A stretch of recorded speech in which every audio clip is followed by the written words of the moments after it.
Hey guys, what's up? My name is Anthony, and welcome to another edition of B&A Sports Talk. So I just got finished a couple hours ago watching a Kid Blue video. Love Kid Blue.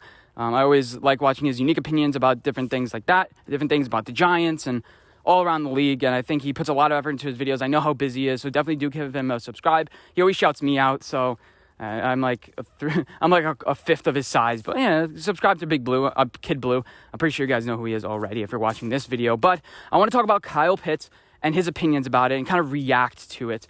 So I agree. I agree what he says. He says, Kyle Pitts is a luxury pick because we don't get a tier 1 or even a tier 2. He describes tier 2 like a Corey Davis, Sammy Watkins, who I don't think is tier 2. Curtis Samuel.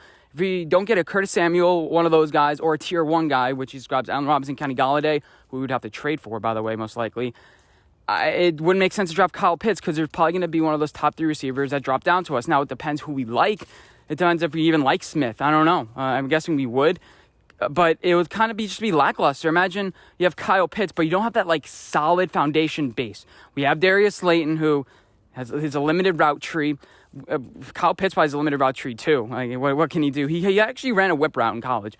There's a highlight of him doing a whip route. I'm like, whoa. But Sterling Shepard, who he's a true wide receiver too, but I don't think he'd be a wide receiver 1. Him and Daniel Jones have a pretty nice connection. And Golden Tate's getting cut. Unless you believe in Dante Pettis, I mean, there's nothing really to like about this Giants wide receiver core. And then you got Kyle Pitts. And he also, I don't know what you do with Evan Ingram. He describes in the video what he would do, kind of just cut him. But I agree with him. It's kind of like a luxury pick. And it reminds me of Isaiah Simmons last year. Now, Isaiah Simmons, I didn't watch every single snap. I apologize. Sorry, I didn't watch the entire season. But how many times did we hear his name in the Giants game? It was Cardinals. No, he may not even played. I should have searched this up. But if he played, I did not hear his name once. And they were destroying us with Hassan Reddick, who would be an interesting option for the Giants. But I wanted him before then. He would when he broke out in the last 8 games. I'm like, dang it. I wanted Hassan Reddick on the team because I thought he had untapped potential. But anyway, and we didn't hear his name once. It took him 8-9 games. He had a 20 PFF grade halfway through the season. And eventually he might develop. But if the Cardinals had to redo that pick, they're selecting Mekhi Becton. They're not selecting Isaiah Simmons. Their defense, he could play edge. People say he can play linebacker, safety. He played some snaps at cornerback, maybe even quarterback. But they're like, well, what is this guy? And it's really hard for Arizona to figure out who he is. And it kind of messes up with your defensive system a little bit because you're not sure what he can specifically do. And it takes you a while to figure that out. Now, Kyle Pitts is a little bit less, I think, like that. But what if Jason Garrett doesn't really know how to use him? What if you bring in a new regime and they're like, oh, Kyle Pitts, you have to figure out how to work him into this offense. And he does not really excel at any certain thing, but he has the length. His speed is but you just toss it up to him and he catch it. That's what we want in a Kenny Galladay, I guess. But he doesn't have amazing speed. I think that I think he's going to be able to be controlled early in his career by good handsy cornerbacks, good handsy slot cornerbacks. Like a 6'2" guy like Pat Surtain, I think could lock down Kyle Pitts.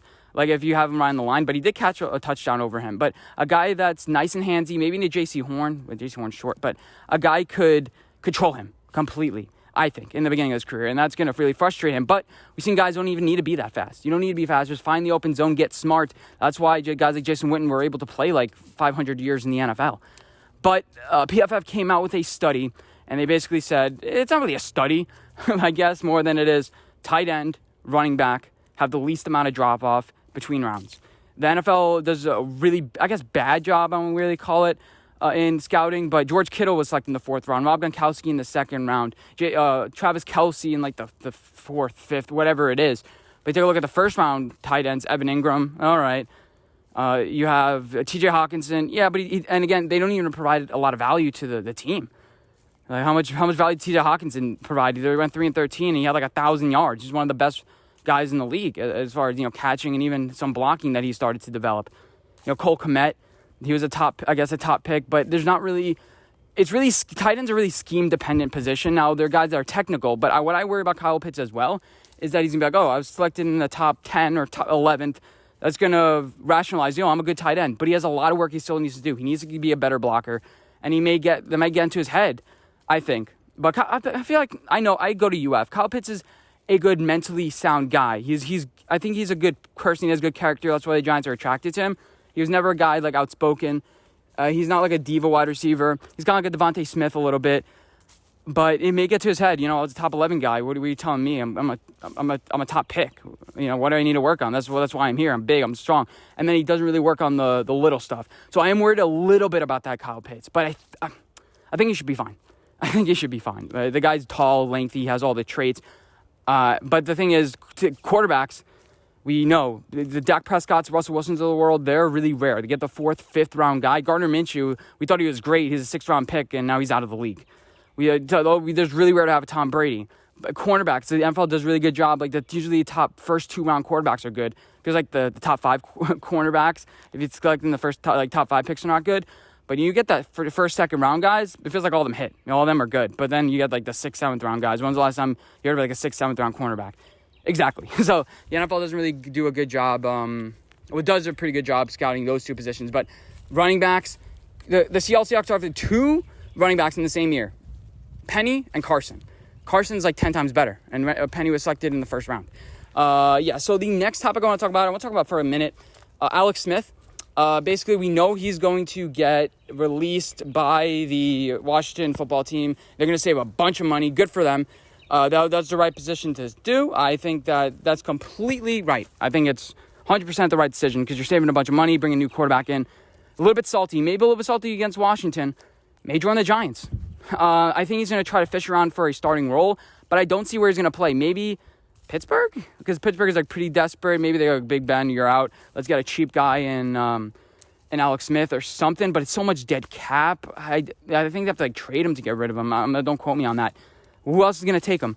You think, well, if Deshaun Watson gets traded away, maybe they'll take in Alex Smith just for a couple of years and then draft a guy, or I don't know, and then draft a guy next year and then have Alex Smith groom him.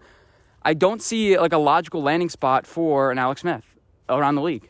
Well, name one. The Bears? Maybe, actually. I don't know. But he is an Andy Reid guy. Yeah, why not the Bears?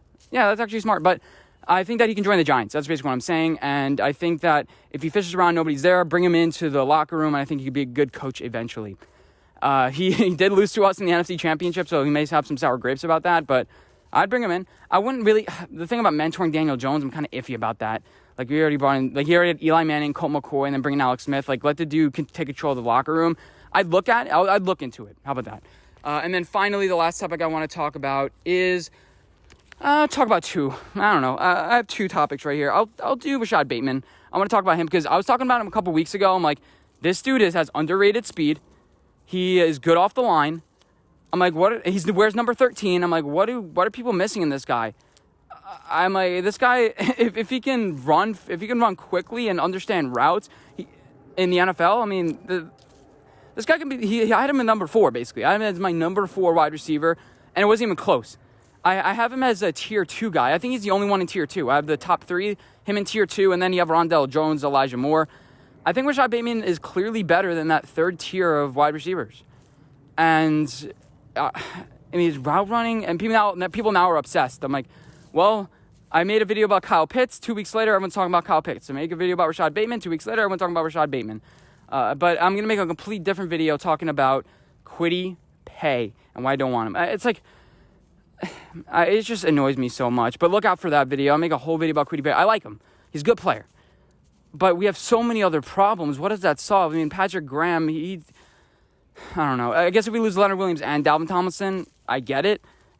But that's the only scenario I can see us getting Kwity Paye. But I'll make a whole video about that for now. Thank you guys for watching. Let me know what you guys think of everything I discussed today. And I'll see you guys in my next video.